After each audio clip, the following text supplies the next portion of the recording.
Oh, what a good day we've had today.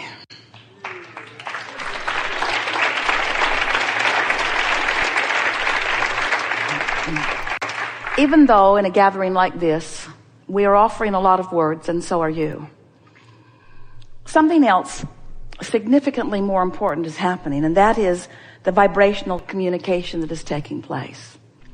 And on this particular day, because of your willingness to focus with us, because of the beautiful things that you individually brought to this gathering, not only those who sat in the hot seat and verbalized, but those of you who sat in your seats, who thought and responded, we've had a vibrational, revolutionary experience today. Without exception, your vibration is in a different place than where you started. You've chosen a different vibrational disc. And in most cases, that disc that you're upon is that high-flying, good-feeling disc. This is the momentum that you want to keep going. So I want to just briefly express to you what kinds of things happen to you when you are, for a period of time, in vibrational alignment with who you really are on that high-flying disc. Ideas of clarity begin flowing to you that feel almost as if they are coming from somewhere else.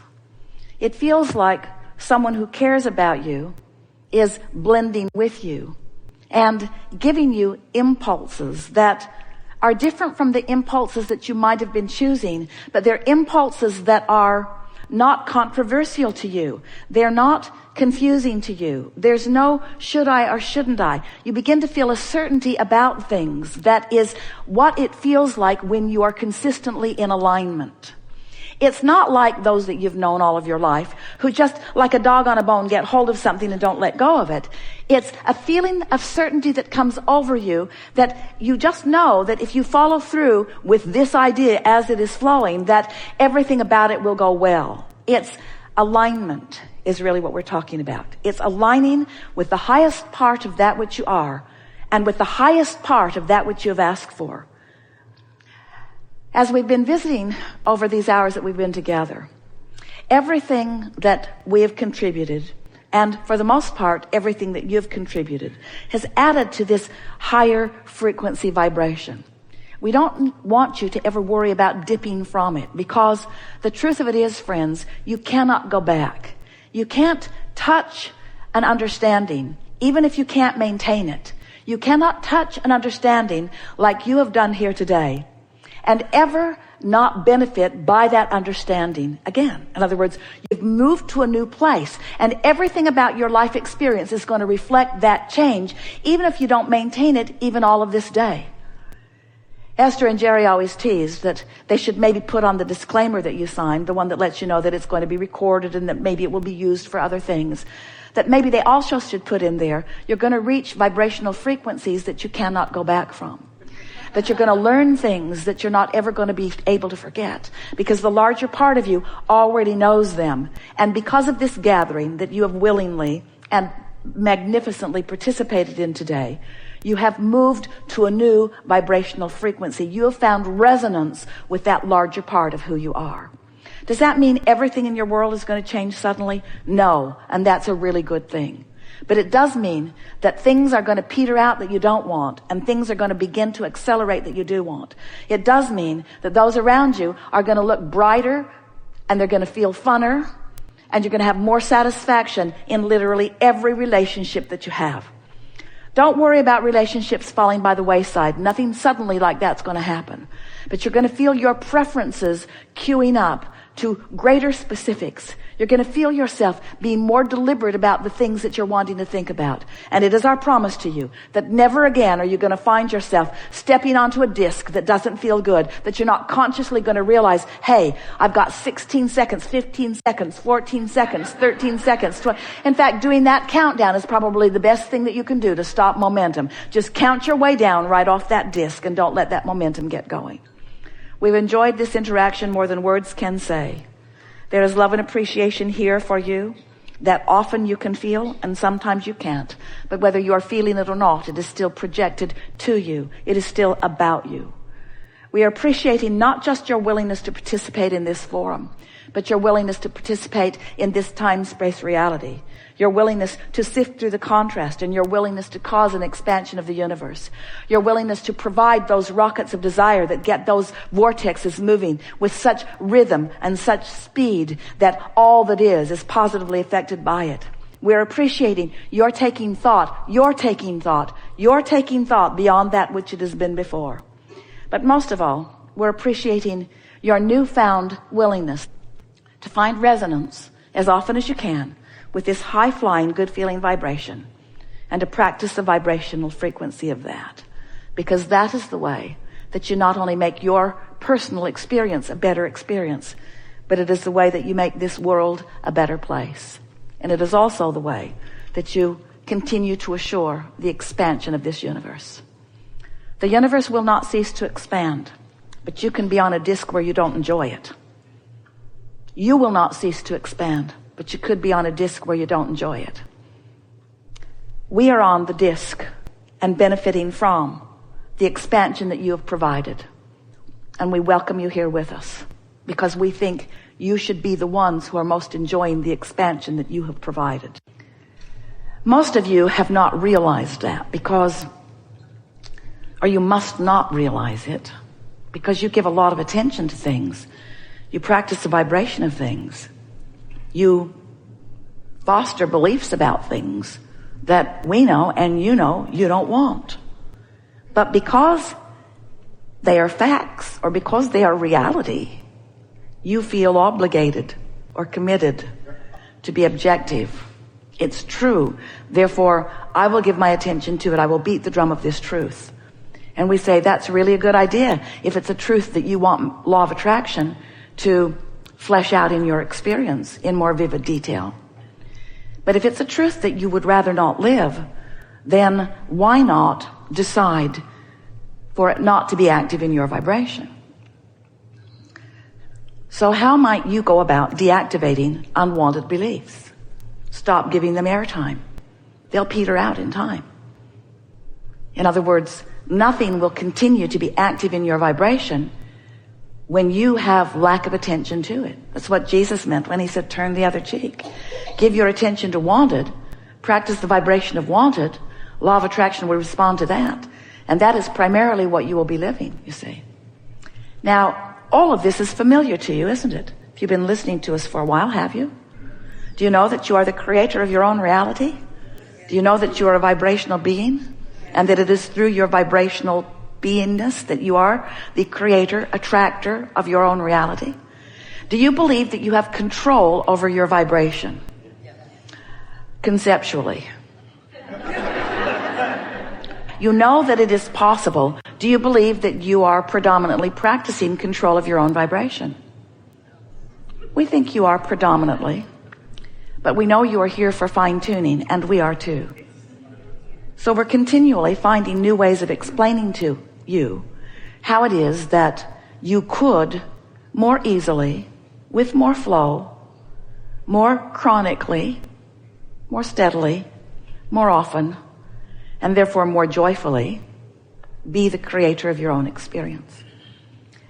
Since you've been listening to us for a while, and we can feel the clarity of who you are, we're going to make this opening short. This short, in fact. And we're going to open this conversation to the things that you really want to talk about. We're going to remind you of this one really important thing. And that is, everything that you speak about while you are speaking about it is practicing a vibration of it. And sometimes in the expressing of a problem or a question or an issue, you're actually practicing the vibration of the absence of what you want. Because the problem is a different vibration than the solution. The question is a different vibration than the answer. So sometimes, in fact, often, in fact, every single time, you're going to find us interrupting you, climbing all over your words, trying to distract you from where you think you want to go. Not because we don't want you to go there in posing the question, because there's a lot of bounce that we all get out of that, but because we don't want you to make a career out of the problem vibration. In other words, you can speak it short. You don't have to speak it and justify it. We all get it. In other words, the more you explain how you think you got to this problem place, the harder it is for us to bring you into the solution. And that's true not just when you're in this forum. It's true all the time. The less airtime you give to the problem, the faster the solution will come to you. Your children have trained you because you ask them to do something and they don't do it. You ask them again and they don't do it. And so you've developed patterns of believing that you have to stay after it like a dog on a bone. I will continue to wring this problem's neck until Abraham squirts out the answer. And we say, it isn't like that at all. It isn't like that at all, because we've been squirting out the answer for quite a long time. The universe is squirting out the answer. You are surrounded by squirted out answers and solutions. They are everywhere around you. But when you beat the drum of the problem, you are vibrationally blind to the solution. It's just the way it is, you see. So we are eager to visit with you about anything that is important to you. Do not worry about us. We will wedge our message in the crack.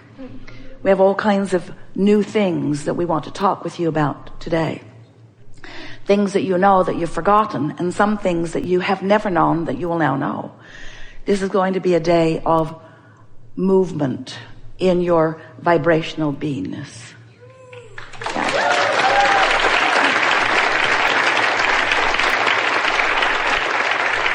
So, what do you want to talk about? You've come with some things. Good for you. Really, really good. Take it easy and trust that whatever it is, we'll talk about fully. On the aisle right here. Well, let's talk for a little bit about the momentum, because when you give your attention to something and you maintain your attention to it for as little as 17 seconds, momentum begins, because another thought like it will join it, and now there's more momentum. Do it again, more. Do it again, more. By the time you cross that 68-second mark, which is 17 4 times, you have enough momentum going that it's most likely going to play out with some sort of obvious result or response. That's not much time, is it? 68 seconds gets momentum going. So we're going to insert one more momentum story, and then we'll talk about the details of what you want to talk about. Imagine yourself at the top of the hill. You're in San Francisco. You have your car there. It's in neutral. The parking brake isn't on. It's perched right on the top of the hill.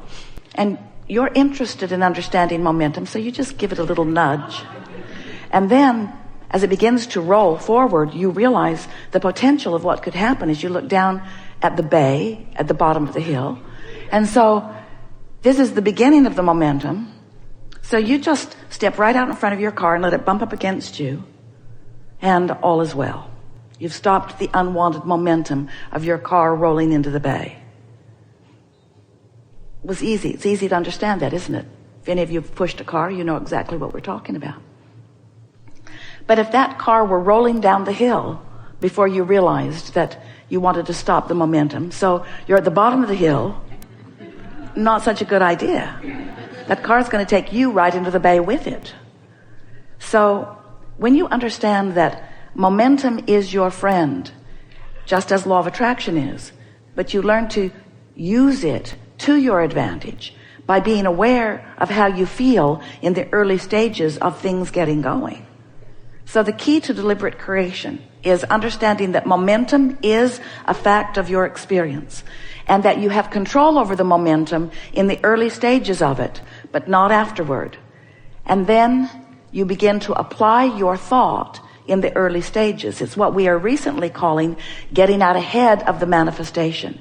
If you wait until so much momentum has taken place that there is manifestation around it, it's more difficult. But if you catch your unwanted thoughts by recognizing the discord because of the emotion that you're feeling, you can change that thought easily.